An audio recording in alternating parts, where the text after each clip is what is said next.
세상에 떠도는 기묘한 괴담들. 첫 번째 이야기, 야반도주한 가족이 살던 집에서 실제로 겪었던 실화괴담. 그 동네에는 가족이 함께 자살했다거나 야반도주했다는 등의 안 좋은 소문이 도는 어딘가 기분 나쁜 빈집이 있었습니다. 어느 날 친구와 함께 그 집에 들어가 보기로 했습니다. 안으로 들어가자 정말로 어느 한순간 가족 전원이 사라진 것처럼 생활의 흔적들이 그대로 남아 있었습니다.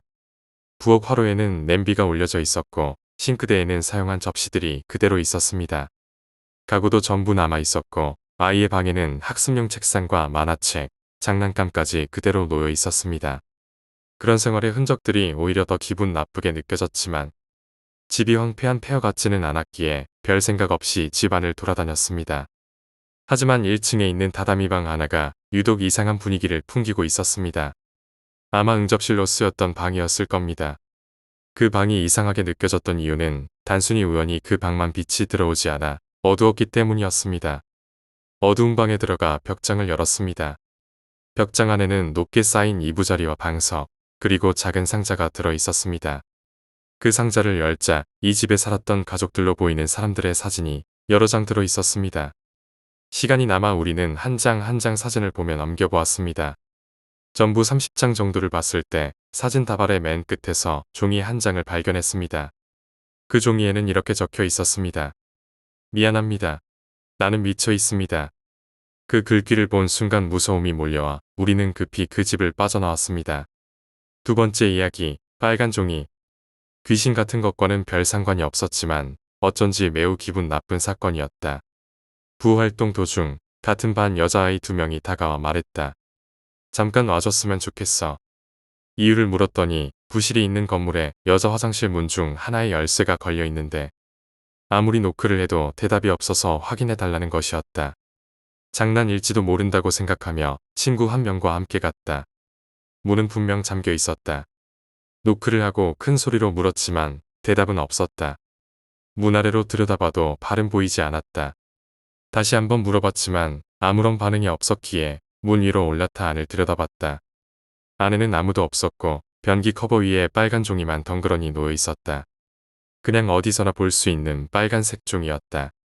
나는 안으로 들어가 문을 열고는 장난 같아 돌아왔다. 하지만 다음 날도 똑같은 일이 반복되었다. 같은 일이 이틀 동안 이어지자 선생님에게 말할까 고민했다. 그러나 모두 호기심에 젖어 며칠 더 지켜보기로 했다. 다음 날도 똑같았다. 3일째 되던 날 여자아이들은 더 이상 오지 않겠다고 말하며 변화가 있으면 알려달라고 부탁했다. 이후 며칠이 더 지나도 상황은 변함없었다. 매일 잠긴 문과 빨간색 종이만 반복되니 점점 실증이 나기 시작했다. 그러던 중 6일째 되는 날에 이상한 일이 일어났다. 부실에서 활동하던 중 여자아이 한 명이 갑자기 부실로 뛰어 들어와 내 팔을 잡아 끌었다. 가는 곳은 여자 화장실이었다. 도착하자마자 다른 여자아이가 바닥에 주저앉아 떨며 말했다. 새빨개져 있어. 온갖 생각이 스쳤지만 나는 침착하게 문 위로 올라가 안을 들여다봤다. 그러자 화장실 벽이 새빨갛게 변해 있었다. 순간 온몸이 굳었다. 진정한 뒤 자세히 보니 벽은 무엇인가로 칠해진 것이 아니었다. 빽빽하게 붙여진 빨간색 종이들이 벽 전체를 덮고 있었다. 위험하다고 느낀 나는 곧바로 선생님에게 이야기하기로 했다. 선생님이 화장실에 와서 그 광경을 본 뒤 한동안 말을 잃고 서 계셨다. 이제껏 왜 말하지 않았냐며 혼이 났고 그 화장실은 잠정적으로 사용 금지되었다. 그 후 여러 가지 소문이 돌았지만 결국 범인은 잡지 못했다. 지금도 나는 그 일을 잊을 수 없다. 세 번째 이야기, 피에로 인형. 벌써 10년은 훌쩍 지난 일이다. 어느 날 새벽 3시쯤 갑자기 방이 초인종이 울렸다. 이런 밤중에 누구야?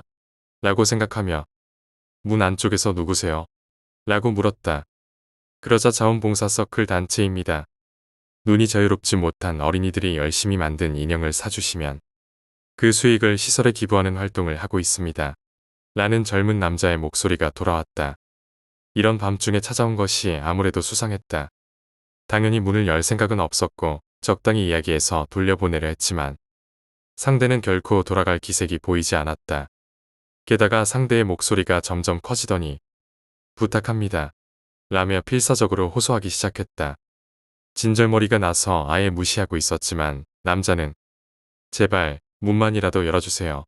라며 문을 마구 두드리기 시작했다. 그제야 화가 났다. 이런 밤중에 갑자기 와서 문을 열라고 하는 사람이 이상한 거죠. 경찰 부를 거예요. 라고 소리치니 드디어 포기한 듯 조용해졌다. 아침이 되어 평소처럼 신문을 가지러 문을 열었다. 그런데 문 손잡이에서 1미터쯤 떨어진 곳에 바보같이 우스꽝스러운 피에로 인형이 놓여있는 것을 보고 아연실색했다. 도대체 그것은 무슨 인형이었을까? 네 번째 이야기, 심령 사진.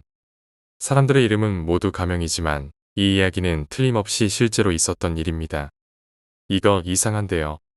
그렇게 말한 사람은 졸업 앨범 담당인 카와시마 선생님이었습니다. 그가 책상 위에 올려둔 것은 3학년 시반 앨범에 들어갈 단체 사진이었습니다. 여러 선생님이 사진을 보러 모여들었습니다. 싫어. 이게 뭐야? 시반 담임인 오키타 선생님이 놀라 손으로 입을 가렸습니다. 사진은 교정에서 찍은 단체 사진이었습니다. 선생님이 중앙에 서 있고 학생들이 그 주위를 둘러싼 모습이었습니다. 겉보기에는 아무 문제 없는 사진처럼 보였지만 배경 오른쪽 위에 남자의 얼굴이 분명하게 떠 있었습니다. 누가 봐도 확실한 심령 사진이었습니다. 어떻게 할까요, 선생님? 카와시마가 오키타에게 물었습니다. 보통이라면 사진을 새로 찍는 것이 당연할 겁니다. 하지만 이미 3학기가 끝나가는 시기였고 고등학교 진학도 결정된 상황이라 학생들 대부분이 학교에 나오지 않았습니다. 다음 등교일까지 기다리면 앨범 제작이 지연될 위험이 있었습니다. 그렇다고 이 사진을 그대로 앨범에 넣으면 학생들이 불만을 제기할 것이 뻔했습니다. 그 시절에는 지금처럼 디지털 보정 기술도 없었기 때문에 자연스럽게 수정하는 것도 불가능했습니다. 그때 앨범 작업을 여러 번 맡았던 야스시로 선생님이 제안했습니다. 그날 학교에 나오지 않은 학생 2명이 있었죠. 그 학생들 사진을 이용해 가려버립시다. 결국 이 의견이 채택되었고 심령 사진은 두 학생의 사진으로 가려졌습니다. 앨범은 무사히 완성되었습니다. 그러나 그로부터 5년 뒤 시반의 동창회가 열렸을 때 43명의 학생 전원이 모이지는 못했습니다. 졸업하고 1년쯤 지나 2명의 학생이 사고로 사망했던 것입니다. 그 두 사람은 다름 아닌 그날의 심령 사진을 가렸던 바로 그 학생들이었습니다. 다섯 번째 이야기, 기묘한 팩스. 우리 집에는 1년 전에 팩스를 샀지만 쓸 일이 거의 없어서 방치해 두고 있었다. 정확히 일주일 전 친구가 자료를 보내달라고 해서 오랜만에 그 팩스를 사용해 자료를 보냈다. 다음 날 나는 친구에게 자료가 잘 전달됐는지 물어보았다. 자료는 잘 받았어. 그런데 무슨 실 같은 게 찍혀 있더라. 그거 뭐야? 친구의 말에 나는 대수롭지 않게 넘겼다. 그냥 기기 상태가 나빠서 그런가 싶었다. 3일 뒤 친구에게 다시 자료를 보낼 일이 생겼다. 팩스를 통해 자료를 보냈는데 곧바로 친구에게서 전화가 걸려왔다. 이번에도 실 같은 게 가득 찍혀서 자료를 읽을 수가 없어. 나는 할 수 없이 다시 자료를 보냈다. 그런데 잠시 후 친구가 또다시 전화를 걸어왔다. 이번엔 아까보다 더 심해. 아예 못 알아보겠어. 뭔가 이상하다는 생각이 들어 나는 팩스를 여러 조사해 보기로 했다. 팩스 뚜껑을 열고 안을 들여다본 순간 온몸에 소름이 돋았다. 팩스 안쪽 렌즈는 수많은 긴 머리카락에 완전히 가려져 있었다. 너무 무서워진 나는 다음 날 그 팩스를 버리고 말았다.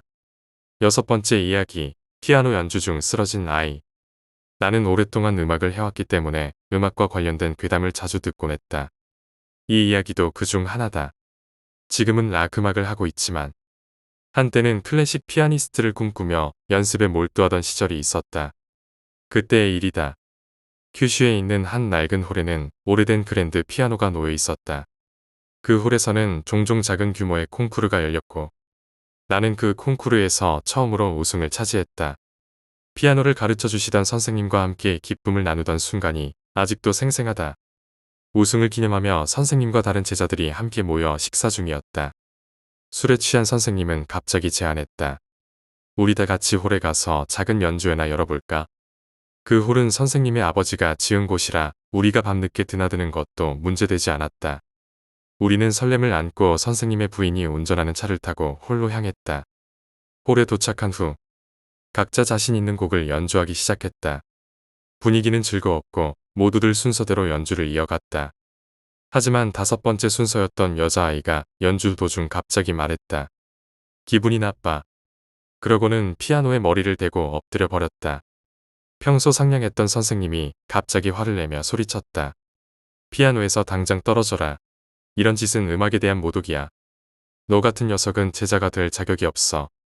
너무도 갑작스러운 변화에 나는 당황했다. 그런데 이상한 일이 벌어졌다. 다른 아이들까지 마치 선생님과 한 몸이 된 듯 여자아이를 향해 화를 내기 시작했다. 방금 전까지만 해도 모두 기분 좋게 웃으며 연주를 즐기던 아이들이었다. 하지만 그 순간 마치 다른 사람이 된 것처럼 그녀를 몰아붙이고 있었다. 그러던 중 여자아이가 천천히 일어나더니 새파랗게 질린 얼굴로 그대로 쓰러지고 말았다. 그 순간 모두가 마법에서 풀린 듯 다시 평소의 모습으로 돌아왔다.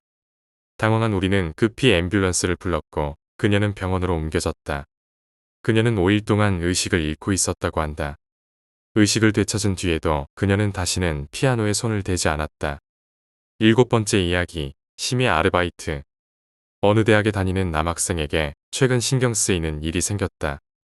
심야 아르바이트를 마치고 돌아오는 길, 한 아파트 창가에 별을 바라보는 소녀가 있었다. 그 소녀는 마치 지루함을 모르는 듯 매일 밤하늘의 별들을 바라보았다.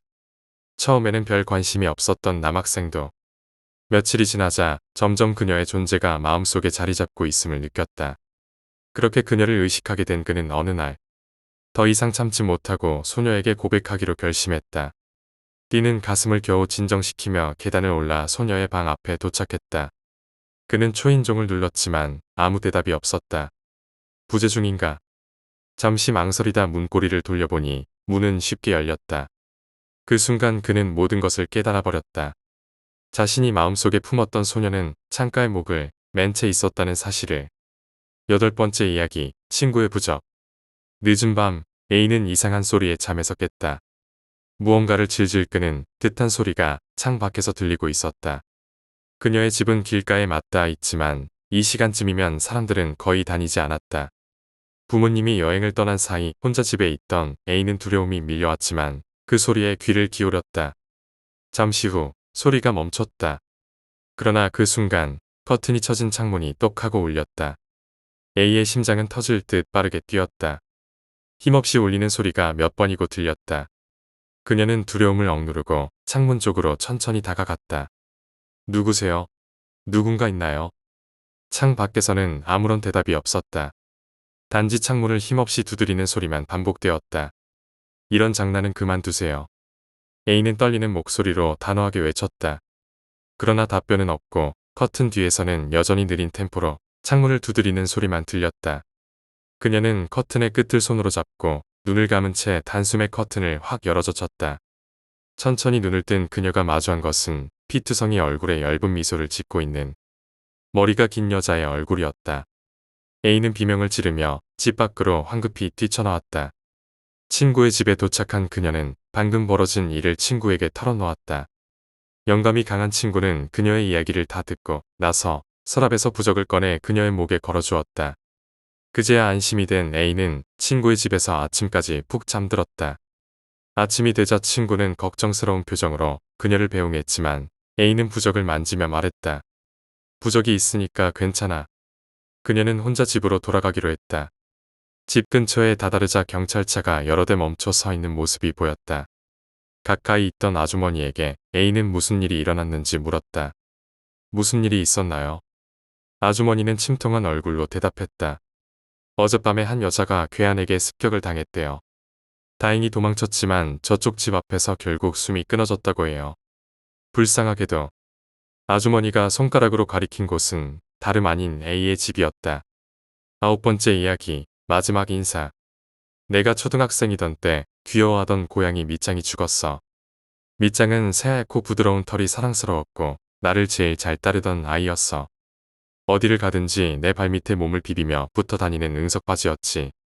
우리 집 앞에는 작은 강이 있었는데 할 일이 없을 때면 날씨 좋은 날 강가에 앉아 물이 흐르는 걸 보는 게 일상이었어. 어느 날 슬픈 일이 있어서 강가에 앉아 울고 있었는데 평소 밖에 나오는 걸 좋아하지 않던 밑장이 내 옆에 와서 앉아 나를 빨아봐줬어. 그 덕에 나는 다시 힘을 낼 수 있었고 그 후에도 강가에 갈 때면 밑장은 항상 나와 함께 해줬어. 긴 꼬리를 흔들며 내 옆에 앉아있는 밑장과 함께했던 그 시간이 정말 행복했어. 하지만 그런 시간은 오래가지 않았어. 원래 병약했던 밑장이 감기에 걸린 뒤 증상이 악화돼 세상을 떠나버린 거야. 그때 나는 학교를 옮겨서 친구도 없었고 밑장만이 유일한 친구였어. 소중한 친구를 잃은 나는 매일 울었어. 하루 종일 울어도 눈물이 멈추지 않았어. 걱정한 부모님은 새로 고양이를 키우자꾸나 라고 말해주셨지만 나는 밑장이 아니면 안 돼 라고 말하며 부모님을 난처하게 했어. 그러다 지쳐 잠든 어느 날 꿈에서 밑장이 나타났어. 꿈속의 밑장은 아주 건강해 보였어. 나는 건강해져서 정말 다행이야 라고 말했어. 밑장도 그 말을 알아들었는지 기뻐하는 표정을 지었지. 우리는 잠시 함께 놀았어. 그런데 갑자기 밑장이 이제 가야 해 라고 말하는 거야. 나는 깜짝 놀라서 밑장, 말할 수 있어? 라고 물었지. 그러자 밑장은 내 옆에 와서 고마워라고 말한 뒤 저 멀리로 가버렸어. 가는 도중에도 몇 번이고 나를 돌아보며 쳐다봤고 나는 가지마 라고 외치며 울었어. 꿈에서 깨어난 뒤에도 나는 계속 울고 있었지만 이젠 정말로 이별해야 한다는 생각에 마음이 조금은 가벼워졌어. 밑장은 언제나 나를 신경 쓰고 있었던 거야. 계속 울고 있는 나에게 이별을 고하기 위해 꿈에 나타난 거겠지. 그 후로 3년이 지나 나는 이제 중학교 3학년이 됐어. 그때 이후로 밑장의 꿈은 더 이상 꾸지 않았어. 그래도 쓸쓸하지는 않아. 여전히 강가에 앉아 물이 흐르는 걸 지켜보는 시간이 좋아. 그렇게 하면 언제나 밑장이 내 곁에 있는 것 같은 느낌이 들거든. 밑장, 앞으로도 천국에서 나를 지켜봐줘. 10번째 이야기, 사이타마의 맨션. 나는 초등학교 5학년이었고 여름방학에 사이타마현에서 혼자 살고 계신 할아버지 댁에 놀러가게 되었습니다. 일주일 정도 할아버지 댁에서 머물렀고 집으로 돌아가는 날이 되었습니다. 할아버지께서는 집을 청소하다가 장롱 안에서 찾았다며 옛날에 쓰던 쌍안경을 주셨습니다. 지금은 쓸 일이 없다면서 나에게 주신 쌍안경은 매우 멀리 있는 것도 잘 보였습니다. 나는 집으로 돌아온 뒤부터 베란다에 나가 그 쌍안경으로 자주 하늘을 바라보았습니다. 푸른 하늘, 구름, 달, 별을 매일같이 관찰하는 것이 습관처럼 이어졌습니다. 그러던 어느 날 나는 호기심의 쌍안경으로 다른 사람의 집을 들여다보았습니다. 대부분의 집은 커튼이 쳐져 있었지만 한 아파트의 방은 커튼조차 없었습니다. 그 방에는 한 여자가 혼자 살고 있었고 나는 그 방을 매일 들여다보았습니다. 여자는 20살 정도 되어 보이는 매우 예쁜 사람이었습니다. 그렇게 3개월 동안 나는 매일 저녁 그녀의 방을 훔쳐보았습니다. 어느 밤 평소처럼 그 여자의 방을 들여다보던 중 방 안에 불이 켜졌습니다. 여자가 돌아온 걸로 생각하고 쌍안경으로 확인했는데 처음 보는 남자가 그녀와 함께 있었습니다. 그 남자는 이후에도 일주일에 2번씩 여자의 방을 찾아오곤 했습니다. 가끔 그 남자는 여자의 집에서 밤을 지내기도 했습니다. 왜인지 나는 점점 그 남자가 싫어지기 시작했습니다. 그 남자의 존재는 나에게 분노로 바뀌었습니다. 결국 나는 그 남자를 위협하기로 결심했습니다. 여자의 집에 오지 못하도록 경고를 주기 위해 남자가 타고 오는 차에 장난을 치기로 했습니다. 그 남자는 항상 아파트 옆에 있는 맨션 앞에 차를 세우곤 했습니다. 어느 날 나는 그 맨션의 8층에서 남자가 차를 타고 오기를 기다렸습니다. 1시간쯤 지나자 남자는 언제나처럼 차를 타고 왔고 맨션 앞에 주차했습니다. 그는 차에서 내려 여자의 아파트로 들어갔고 그때는 오후 4시쯤이었습니다. 하늘은 아직 밝았지만 사람은 많지 않았습니다. 나는 지금이 기회라고 생각했습니다. 하지만 막상 어떻게 위협할지 정하지 못한 상태였습니다. 그때 복도에 놓여있던 소화기가 눈에 들어왔습니다. 8층에서 소화기를 떨어뜨리면 분명히 차가 부서질 거라 생각했습니다. 그런데 막상 소화기를 던지려니 주저하게 되었습니다. 그 순간 초등학교 저학년 정도로 보이는 남자아이 2명이 복도로 올라왔습니다. 나는 스스로 던지기 부담스러워 아이들에게 대신 시키기로 했습니다. 이 소화기 저기 차에 던져봐. 재밌을 거야. 아이들은 겁먹은 듯 보였지만 나는 계속 부추겼습니다. 저 차에 던지면 좋은 거 줄게. 결국 한 아이가 망설이다가 소화기를 던졌습니다. 그러나 소화기는 바람에 휘날리며 차가 아닌 맨션 1층에서 놀고 있던 여자아이의 머리를 향해 떨어졌습니다. 그 이후의 기억은 거의 없습니다. 정신을 차렸을 때 나는 내 방 이불 속에서 몸을 떨고 있었습니다. 경찰에 잡혀가는 건가? 계속 그렇게 생각했지만 10년이 지난 지금까지도 경찰은 찾아오지 않았습니다. 그때의 기억은 희미하지만 할아버지에게 쌍안경을 받은 것만큼은 분명합니다. 그 이후로 나는 그 아파트를 쌍안경으로 들여다본 적이 없습니다. 맨션에서 소화기를 던진 건 정말 꿈일까요? 소화기에 맞아 죽은 소녀에 대한 뉴스도 들은 적이 없습니다. 11번째 이야기, 여름 옷을 입은 남자. 어느 지방에 스키를 타러 갔을 때의 이야기다. 차로 이동하던 중 지도를 보며 친구가 말했다. 이쪽이 가까운 거 아니야? 눈도 오지 않았기 때문에 산을 넘어가는 길로 가기로 했다. 하지만 갑자기 도로가 1차선으로 바뀌고 좁은 산길이 계속 이어졌다. 불안해진 친구가 말했다. 이거 완전히 잘못 온 것 같은데. 그래도 지도에서 봤을 때는 이쪽이 가까웠어. 고개만 넘으면 바로야. 나도 잘못 왔다는 생각이 들었지만 눈도 내리지 않았고 유턴할 곳도 없었기에 계속 산길을 달렸다. 울창한 나무들이 빽빽하게 둘러싼 길. 민가 하나 보이지 않는 산길. 차 안에서는 경쾌한 음악이 흐르고 있었지만 우리 둘은 깊은 밤의 산길을 말없이 달렸다. 1시간쯤 지나 드디어 고개에 도착했을 때 친구가 갑자기 말했다. 저쪽에 누가 있어. 나도 고개를 돌려보니 사람 하나가 서 있었다. 속도를 늦추고 다가가니 그 사람은 우리를 향해 손을 흔들며 웃고 있었다. 나이는 30대쯤 되어 보였고 생글생글 웃으며 차의 창문을 두드렸다. 추운 날씨였기에 목소리가 들릴 정도로만 창문을 몇 센티미터 내렸다. 저쪽에서 차가 멈춰버렸어요. 도와주시지 않겠습니까? 하지만 나와 친구는 아무 말 없이 침묵했다. 그러자 그 남자가 작게 열린 창문 틈으로 손가락을 집어넣었다. 열어주세요 좀. 문은 잠겨 있었지만 딸깍거리는 소리와 함께 문을 열려는 시도가 이어졌다. 좀 열어줘요. 웃고 있는 얼굴과는 달리 문을 열려는 소리가 점점 다급해졌다. 남자는 필사적으로 문을 열려고 했다. 그 순간 친구가 소리쳤다. 출발하자. 절대 문 열지 마. 나는 즉시 엑셀을 밟아 남자를 두고 자리를 떠났다. 한참을 달려 드디어 민가가 보이기 시작할 무렵 침묵하던 친구가 조용히 말했다. 저기, 알아차렸지? 그 사람, 한겨울인데도 여름 옷을 입고 있었어. 그리고 그런 추운 날씨인데도 입김이 전혀 없었다니. 저런 건 살아있는 사람이 아니야. 12번째 이야기, 소녀의 영혼. 자위대에 복무 중인 친구가 나에게 해준 슬픈 이야기다. 이전 그는 N년에 있는 부대에서 근무하며 산악특수부대에 소속되어 있었다고 한다. 이 이야기는 그의 상관이었던 A씨에게 일어난 일이었다. 10여 년 전 어느 저녁, 부근의 산중에 비행기가 추락하는 큰 사고가 발생했다. 산악지역에서 일어난 사고라 A씨의 부대에도 즉각 구조 명령이 내려졌다. 그러나 길도 없는 산속에서 정확한 사고 위치조차 파악하지 못한 채 출동해야 했다. 결국 사고 현장에 도착한 것은 사고 발생 후 반나절이 지난 다음 날 아침이었다. 그들의 필사적인 구조 작업에도 불구하고 생존자는 거의 없었다. 사고 처리를 대충 마치고 부대로 복귀한 것은 사고가 발생한 지 일주일이나 지난 뒤였다.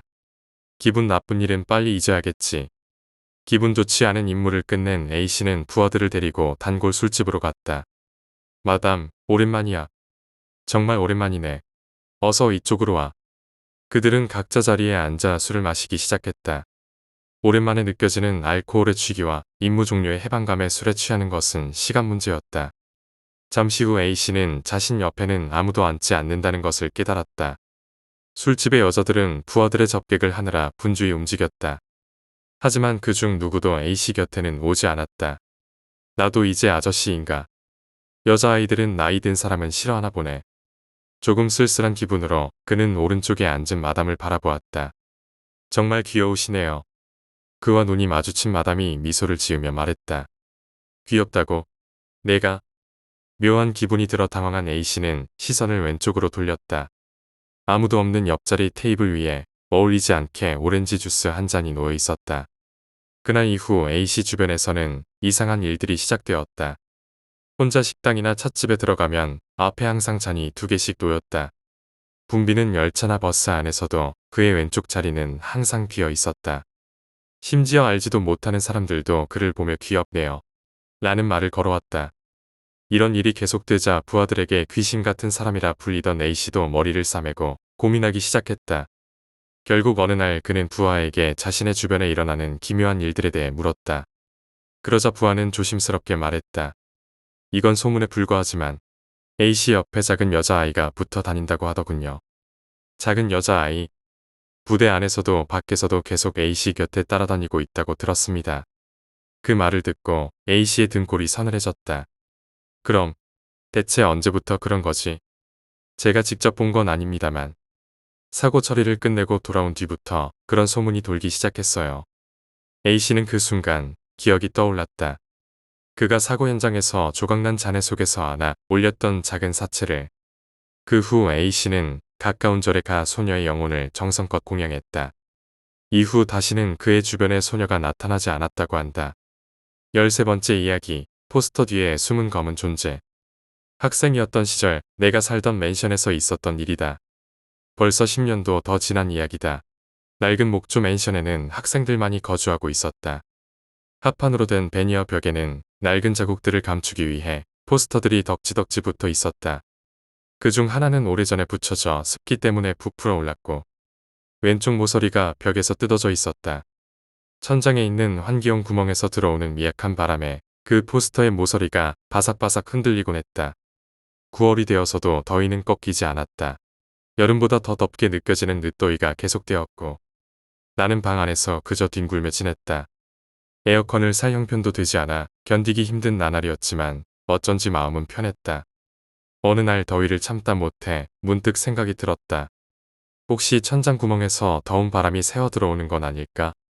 그렇게 생각하고 의자를 발판 삼아 구멍에 손을 댔다. 하지만 천장 구멍에서는 바람이 나오지 않았다. 그것은 단순한 장식에 불과했다.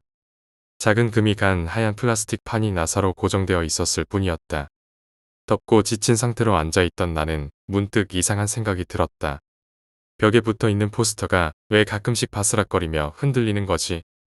처음에는 천장 구멍에서 나오는 바람 때문이라고 생각했지만 구멍이 가짜라면 바람이 나올 리가 없었다. 쥐가 문제일까? 하지만 이 낡은 맨션에서는 쥐가 나온다는 이야기를 들어본 적이 없었다. 그렇게 생각하고 나니 비뚤어진 포스터가 점점 신경 쓰이기 시작했다. 똑바로 붙이면 될 텐데 이상하게도 손대기가 불안했다. 특히 포스터의 왼쪽 귀퉁이는 이상하게 큰 움직임으로 흔들리고 있었다. 기분이 점점 나빠져서 결국 겨울이 오기 전에 이사를 결심했다. 후배에게 부탁해 포스터는 모두 태워버렸다. 이사하는 날 친구가 방에 사진을 몇 장 찍었는데 나중에 현상된 사진에서 우연히 그 포스터가 붙어있던 자리가 찍힌 사진 한 장이 있었다. 그 사진 속에는 포스터가 젖혀졌던 귀퉁이 바로 뒤가 선명하게 찍혀 있었다. 10엔 동전만 한 크기로 검고 주름진 남자의 얼굴이 코 윗부분만 내민 채 이쪽을 보고 있었다. 여러분의 방은 괜찮은가? 혹시 벽에서 이상한 소리가 나지는 않는가? 14번째 이야기, 진드기의 정체. 러일 전쟁에 종군했던 군의관의 수기를 친구를 통해 받아보게 되었다. 그 수기 속에는 쉽게 웃어넘길 수 없는 이야기가 담겨 있었다.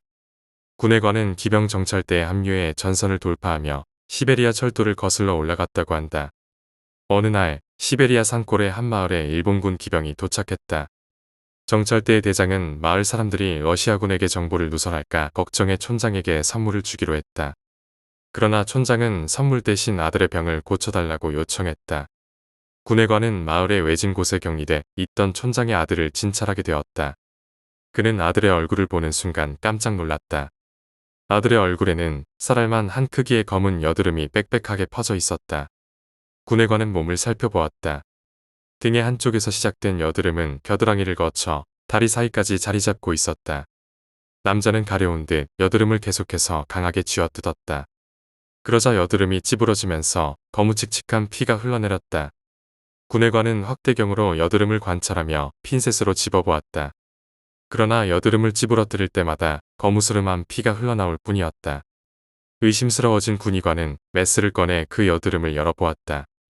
여드름 속에서는 검은깨 같은 핵이 나왔지만 놀랍게도 그것은 굼실거리며 움직이고 있었다. 여드름처럼 보였던 것은 사실 일종의 진드기가 살을 파먹고 그 안에 자리 잡고 있던 것이었다. 모공 안쪽에 깊이 달라붙은 진드기는 아무리 자극을 줘도 뽑아낼 수 없었다. 군의관은 현지의 독한 술을 진드기들이 있는 부위에 흠뻑 스며들게 한 뒤 메스로 환부를 잘라내고 핀셋으로 진드기를 한 마리씩 모두 제거했다. 그러나 진드기를 다 빼낸 남자의 얼굴은 모공이 그대로 열려 있었다. 그 모습은 마치 벌집과도 같아 끔찍했다. 15번째 이야기, 마지막 드라이브. 6월의 어느 일요일 이른 아침부터 친구 B가 전화를 걸어와 나를 깨웠다. 일어났으면 드라이브나 가자. 갑작스러운 제안에 나는 투덜댔다. 뭐야, 이렇게 갑자기. 그러나 B는 기쁜 목소리로 말했다. 새 차가 도착했거든. 잘 길들이고 싶어. 새 차라는 말에 나도 타보고 싶어져서 결국 함께 가기로 했다. 1시간도 채 지나지 않아 B가 도착했다. 부랴부랴 준비를 마치고 나가니 공터에 새빨간 프렐류드가 주차돼 있었다. 굉장한 차네. 그 말을 듣고 B는 쑥스러운 듯 웃었다. 차에 올라타서 어디로 갈지 고민하다가 B의 제안에 따라 나간으로 향하기로 했다. 중앙고속도로를 타고 달리며 차의 승차감을 느껴봤는데 예상보다 훨씬 부드러웠다. 나는 못 믿겠다는 듯 물었다. 당연히 금연이겠지? B가 단호하게 대답했다. 담배 피면 죽여버린다. 나도 웃으며 고개를 끄덕였다. 3시간 반 만에 나가노 시내에 도착해 점심을 먹고 간단히 시내 관광을 했다. 젠코지를 돌고 나니 어느덧 4시가 가까워져 슬슬 돌아가기로 했다. 이번에는 산길을 통해 돌아가기로 했는데 둘 다 초행길이라 지도를 보며 운전했다. 한참을 달려 새로운 도로에 접어들었을 때였다. 어디선가 작은 목소리가 들려왔다. 나는 B가 장난치는 줄 알고 물었다. 뭐야? 그러자 B가 의아하다는 듯 되물었다. 뭐가? 나는 신경을 쓰지 않으려 애쓰며 대답했다. 아니야, 기분 탓인가 봐. 잠시 후 이번에는 B가 나에게 물었다. 방금 뭐라고 했어? 아무 말도 안 했는데. 서로 눈치를 살피며 조용히 있다가 또렷한 목소리가 들려왔다. 우리는 동시에 외쳤다. 들렸지? 나는 불안해져서 B에게 백미러로 뒤를 확인해보라고 했다. 그러나 B는 말한다. 아무것도 없어. 직접 뒤를 돌아봤지만 정말로 아무도 없었다. 그때였다. 썬루프 쪽에서 들려오는 목소리. 둘 다 고개를 들어 썬루프를 바라보자 한 남자가 달라붙어 우리를 향해 웃고 있었다. 우리는 비명을 지르며 패닉에 빠졌다. B는 엑셀을 밟고 미친 듯이 속도를 높이면서 썬루프를 닫았다. 잠시 동안 말을 잃은 우리는 간신히 정신을 추스르며 속도를 줄였다. 휴게소에 도착해 기름을 채우고 음료수를 사러 차에서 내렸다. 그런데 문득 썬루프의 시선이 멈췄다. 거기엔 10개의 손톱 자국이 길게 남아 있었다. B는 고개를 숙이며 중얼거렸다. 차라리 손자국이었으면 좋겠네. 그날 이후로 프렐류드는 B의 담배 연기로 가득 찼다. 드라이브 후 한 달이 지났을 때 B가 나에게 연락해 만나자고 했다. 별다른 이유도 없이 나는 B를 만나러 갔다. 역에서 B를 태우며 물었다. 왜 걸어왔어? B가 종이 한 장을 내밀며 말했다. 면허 정지당했어. 나는 웃음을 터뜨렸다. B가 설명하길 규정 속도보다 39km를 초과해 카메라에 찍혔다고 했다. 평소엔 감시 카메라 근처에서 속도를 줄였지만 그날은 정신이 멍했다고 한다. 카메라를 지나던 순간 붉은 섬광에 정신이 번쩍 들었다고 했다. 2주 후 경찰서에 출두하러 간 B는 증거 사진을 받아보고 경악했다. 뭐야, 이게? 사진 속에는 분명 B 외에 한 명이 더 있었다. 옆자리에는 본 적 없는 여자가 앉아 있었다. B는 경찰에게 강하게 항의했다. 그날은 혼자였다고요. 그러나 경찰은 웃으며 대답했다. 여자가 많으면 기억하기 힘든가 보네요. B는 계속해서 사진을 확인했지만 아무리 봐도 낯선 여자가 B를 가만히 응시하고 있었다고 했다. B는 중얼거렸다. 심령 사진인가? 나는 조심스럽게 말했다. 그거 말고는 설명할 수 없겠네. B는 차에 액이 낀 것 같다며 불길해했다. 처음에는 새 차인데 그럴 리가 있겠냐? 고달랬지만 B는 내게 제안했다. 내 차로 한번 시험해볼래? 나는 단호하게 거절했다. 이후 B는 스미다가와 근처 맨션의 공사 현장에서 작업을 마친 뒤 페인트공이 추락하는 사고를 목격했다. 사람이 떨어진 장소로 가보니 그곳에는 프렐류드가 있었다. 지붕은 움푹 파였고 앞유리는 피로 얼룩져 있었다. B는 그 모습을 보며 중얼거렸다. 저 차가 페인트공을 데려간 거야. B는 결국 프렐류드를 알고 지내던 수리공에게 팔아버렸다. 당연히 폐차될 거라고 생각했지만 놀랍게도 그 차는 흰색으로 다시 도색되어 중고차 매장으로 향했다. 그 차는 다음 주인에게 또 어떤 기묘한 일을 겪게 할까? 상상만으로도 소름이 돋는다.